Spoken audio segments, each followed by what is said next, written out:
On a bouclé sur l'ensemble de l'année 2020 un tour de 112 millions d'euros. C'est le plus gros tour de financement d'une fintech en France.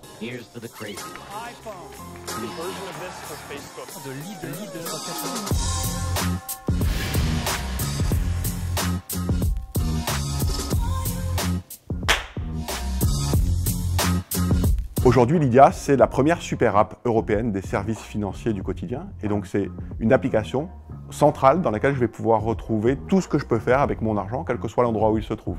Dépenser, recevoir, obtenir un crédit, prendre une assurance. Tout ça avec une base qui est très forte, qui est mobile, très sécurisée et instantanée.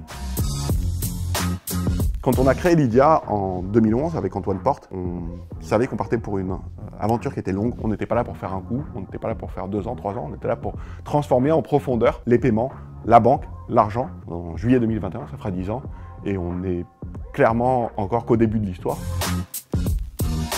Ça a été les 3 premiers mois après le lancement, donc on a lancé en juillet 2013, mais on a créé la société en 2011. Pendant 2 ans, on l'a préparée, et au moment où on la lance, notre plan, c'était de passer par des professionnels indépendants qui n'acceptaient pas la carte, pour que eux acceptent des paiements avec Lydia, qui convainquent leurs clients. Donc des taxis, des médecins, des ostéopathes, tout un tas de professionnels, des plombiers, des électriciens. Et on a essayé ça avec beaucoup d'acharnement pendant 3 mois, et ça a été une catastrophe, ça marchait pas du tout. Et donc là, franchement, au bout de 3 mois, on s'est quand même dit, bon bah peut-être qu'on s'est trompé complètement de film et qu'il va falloir arrêter. Et à ce moment-là est arrivé un test supplémentaire qu'on faisait, parce que tout ça était des tests jusqu'à qu'on trouve quelque chose, et c'était les campus étudiants, et là ça s'est immédiatement allumé, la lumière s'est allumée et le feu est parti.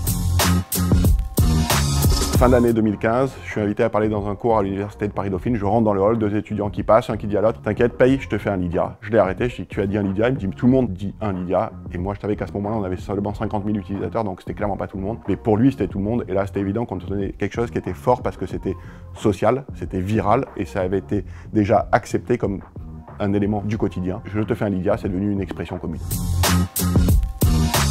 Ne pas avoir embauché plutôt une personne en charge du recrutement. C'est intéressant de voir qu'au début, on a envie d'avoir les meilleures personnes à chaque poste, et nous, en tout cas, on n'a pas pensé très tôt à avoir quelqu'un qui était un expert du recrutement pour recruter les experts de chaque métier. On laissait ça aux managers et à nous-mêmes, et c'était une erreur parce que, bien évidemment, recruter, c'est une expertise.